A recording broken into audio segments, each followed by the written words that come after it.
Hi, I'm Lee Iridium. Hope you're doing all right today. So I'm going to go back, and it's been a little while, to the overlooked and underrated artists. So some artists that you may not have heard, a lot of you guys probably have, but there might be some of you that have overlooked these over the years that they've been together. So I'm up to the letter P. So 5 bands or artists to look at. The first being Praying Mantis.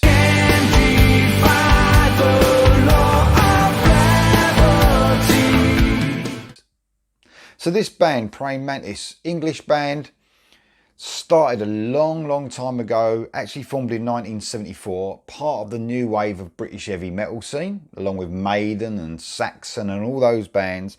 So they had a different sound back then, obviously. Now is my sort of favourite period of the band. The last 3 releases, of course, on Frontiers, Sanctuary in 2009, Legacy in 2015, and in 2018 they gave us Gravity. All 3 of them albums are absolutely superb, and they're more now, you know, they're fit into the Frontiers label, melodic hard rock, sometimes AOR.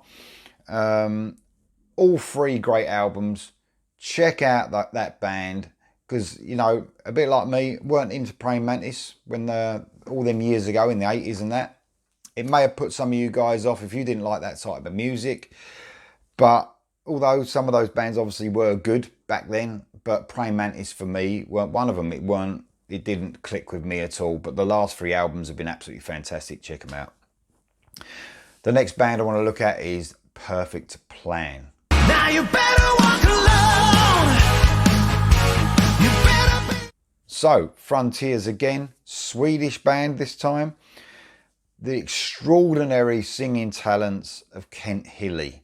So, if anyone doesn't know this band, only brought 2 albums out, All Rise in 2018 and Time for a Miracle in 2020.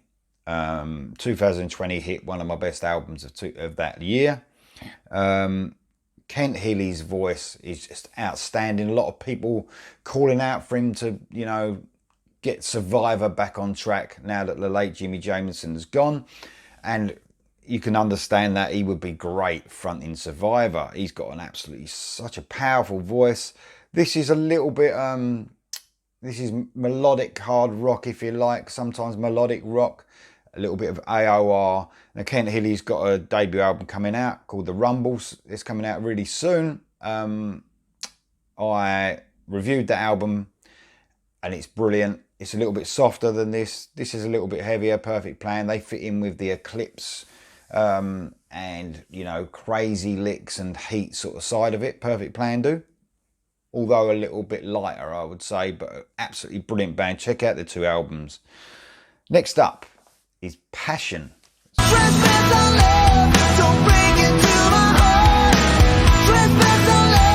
So only 1 album out on Frontiers, of course. This came out in 2020. Great melodic hard rock band. Check out the song Trespass on Love.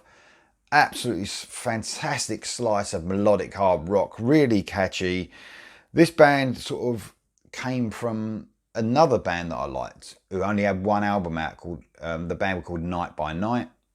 I've mentioned them a few times on the channel. Obviously, British band. They had a great album out. And sadly dispersed, that band. And this is sort of some remnants of that band. Similar sort of sound. Check this band out, Passion, and it's their self-titled album, like I said, in 2020. Next up, Prophet. But no one hears the sound of breaking heart. So, American band, not around anymore, sadly. 3 albums they had out in total. And the first one in 1985, which was a self-titled album. They had Cycle of the Moon in 88 and Recycled in 1991. So, melodic hard rock again. The best album by far for me is Cycle of the Moon, the middle album, 1988. I love this album. It was one of those albums, though, that's really packed with there's a couple of fillers, just a couple, but the rest is just so solid. Sound of a Breaking Heart, Can't Hide Love. The vocals of Russell Arcara on that album are just fantastic. Remind me a little bit of Jeff Keith of Tesla. But an excellent album, Cycle of the Moon. One of the best of 88, without a doubt. I think it's just, the first album's 85, the second 88, and it was coming towards the end of that sort of melodic hard rock, you know, getting ready for the grunge thing. And in 91, Recycled was a bit of a, you know, some older stuff and, you know, something like that. It wasn't the best, and that was the end of the album, sadly. But check them out. They are a brilliant band. And the last P I want to talk about is an actual singer called Arnel Pineda.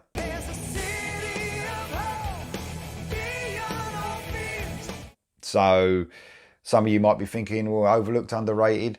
Well, yeah, he is overlooked because people have got a hang up, haven't they, of just the original vocalists in bands. And this is probably one of the biggest hang ups that people have, is Steve Perry not being in Journey. Well, at this moment in time, I'd rather have Arnel Pineda fronting Journey than Steve Perry. My mate Darren O'Sullivan said exactly the same thing. Steve Perry is not Steve Perry in the 80s anymore. I'm one of the biggest fans of Steve Perry, by the way. I love his voice. But right at this moment, Arnel Pineda is the man to front Journey. And a lot of people in our, you know, the music we love are always like that. You know, some aren't. Some accept new singers and are fine with that. I'm one of those people. If they're good, they're good. You need to forget the past. Steve Perry still got a great voice, by the way, but it's not on par with Arnel Pineda's voice anymore. Probably going to get shot for saying this stuff, but there you go. So, like I said, I'm a massive fan of Steve Perry, but Arnel Pineda is now the front man of Journey. They've got a new album, or working on a new album. I believe it's going to be out soon. Hopefully, fingers crossed. It might not be this year now. I think we might have heard some more rumblings about the album than we have. But really looking forward to it. I've loved the two albums of Arnel Pineda. I think the first one, is Revelation. I think that was what it was called. It was, I can understand, Arnel Pineda weren't finding his own voice, if you like. It sounded very Steve Perry. They even brought out a second CD with old Journey songs on. Sometimes you couldn't even tell the difference, you know. But he brought a second album out with the band, which I absolutely loved. I think he was taking on a more of his own style, if you like. It was a heavier album. Didn't relate to a lot of Journey fans. Didn't sell well. So I'm really interested to see what the band are going to do now with Arnel on this new album. I'm really, really interested. I think they might go back a little bit to their 80s melodic sort of AOR sort of sound now. I'm sort of hoping they do. I love that Journey sound, and I can't wait for the new album. So thanks for listening. These are my P's. Check out and let me know in the comments below if you've heard any of these bands and you like them. If not, if you're going to check them out, let me know once you've heard them. Put the comments below whether it was a good suggestion by me. Always good to suggest new music and hear new music, because I've heard loads since I've been doing the channel. Thank you very much, and I'll see you next time.